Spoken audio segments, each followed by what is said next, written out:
اپنی دلچسپیاں سب کچھ کراچی کی خاطر، کراچی کے لوگوں کی خاطر قربان کرتی.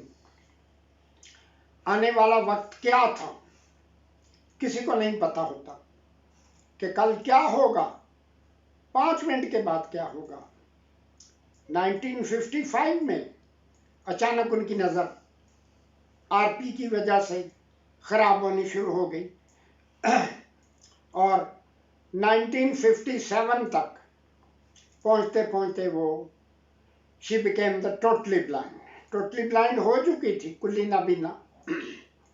اب بہت بڑا صدمہ تھا، اور خاص طور پہ یہ جو انٹرنیشنل ٹائپ کی پرسنالٹی تھی ان کے لیے تو یہ جھٹکا یا صدمہ بہت بڑا تھا. اس کے بعد کی جو کہانی ہے میں نے کئی جگہ دیکھا، جو ڈاکومنٹس مجھے ملے وہ بھی لگاؤں گا ساتھ اس ویڈیو میں، لیکن اس کے بعد کی کہانی خود ڈاکٹر صاحبہ نے مجھے بتائی تھی.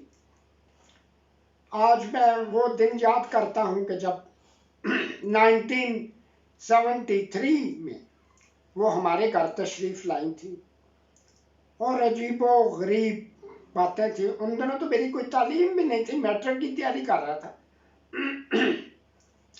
لیکن جو باتیں کی وہ باتیں مجھے یاد رہیں. اب وہ بتاتی ہیں کہ جب ان کی نظر ختم ہو گئی تو بہت پریشان تھی، چھوٹا موٹا کلینک چلا لیا، کچھ کر لیا. آخر بارسوخ خاتون تھیں، علاج کے سلسلہ میں یونائٹڈ اسٹیٹس گئی. امریکہ میں ایک انہی کی طرح کی خاتون تھی، ڈاکٹر ایزابل گرانٹ.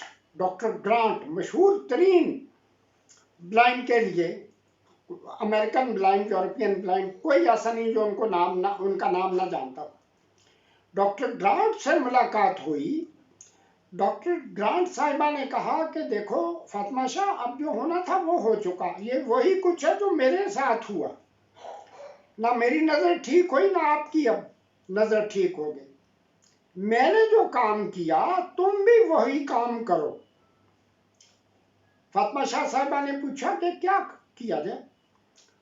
انہوں نے فرمایا کہ ایک تنظیم یا ادارہ بنایا جائے جو کہ نابینا افراد کے لیے، ویژول امپیئرڈ پرسن کے لیے کام کرے.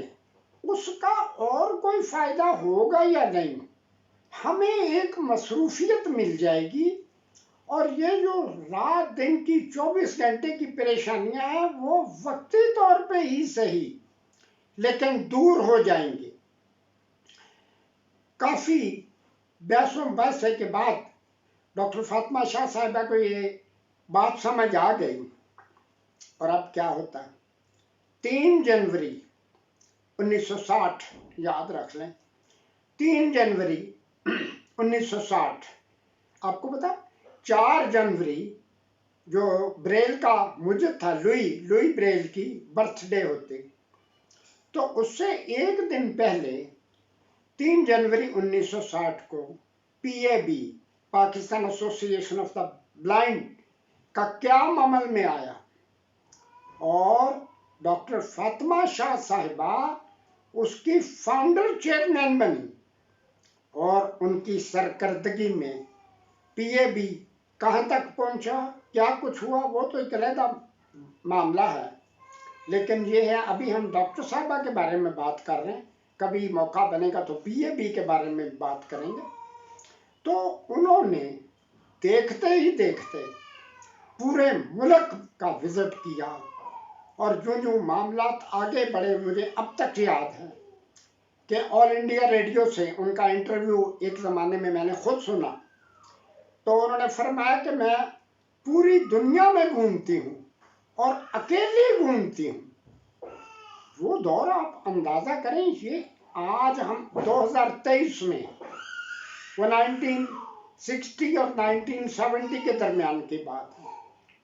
تو اس دور میں وہ اتنی ایکٹیو تھی. اب اس کے بعد وہ کہانی شروع ہوتی ہے جو میں نے خود ڈاکٹر صاحبہ سے سنی تھی.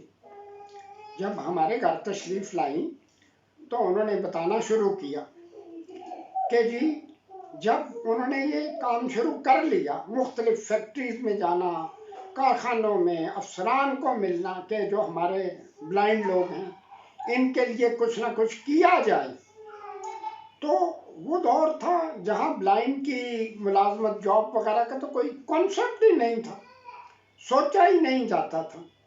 لیکن انہوں نے کوشش کی تو باتوں باتوں میں فرمانے لگی کہ ایک فیکٹری میں گئی.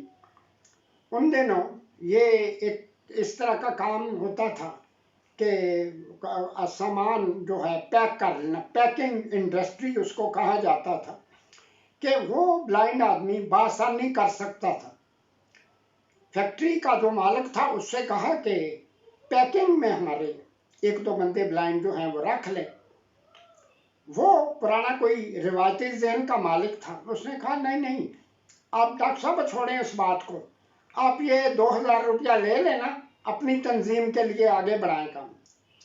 ڈاکٹر صاحب نے کہا کہ نہیں، مجھے پیسوں کی کمی نہیں ہے.